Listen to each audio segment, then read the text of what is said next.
হ্যাঁ, এটাই hero extreme. কাদাতে বৃষ্টি মাথায় চালানোর ফলে অবস্থাটা একটু দেখেন।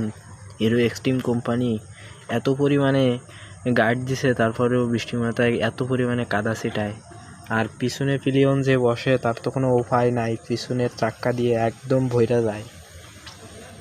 দেখেন পিছনের অবস্থাটাও খুবই খারাপ, মানে এত পরিমাণে কাদা ছিটকায়, কি বলবো, এটা বৃষ্টির সময় আনকমফোর্টেবল, ফুল আনকমফোর্টেবল কোনো। আর পিছনে যে পিলিয়ন বসে তার পিছন দিয়ে একেবারে যাচ্ছে না তাই অবস্থা করে ফেলে।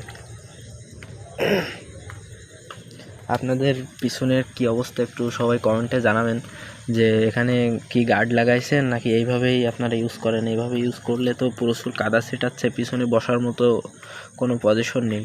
আমি খুব কম চালাই, তারপরেও আজকে বৃষ্টির মাথায় হালকা একটু চালাইছি, সে ফলে বুঝতে পারলাম যে এক্সট্রিম গাড়ি বৃষ্টির জন্য না। বৃষ্টিতে দেখেন অবস্থাটা,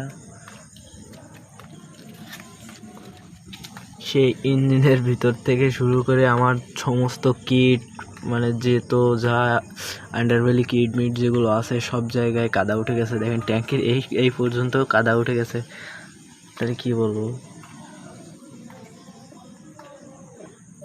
একদম চকচকা নতুন গাড়ি, ধুয়ে মুছে আজকেই বের করলাম, আর অবস্থাটা দেখেন, যাচ্ছে না তাই অবস্থা করে ফেললাম।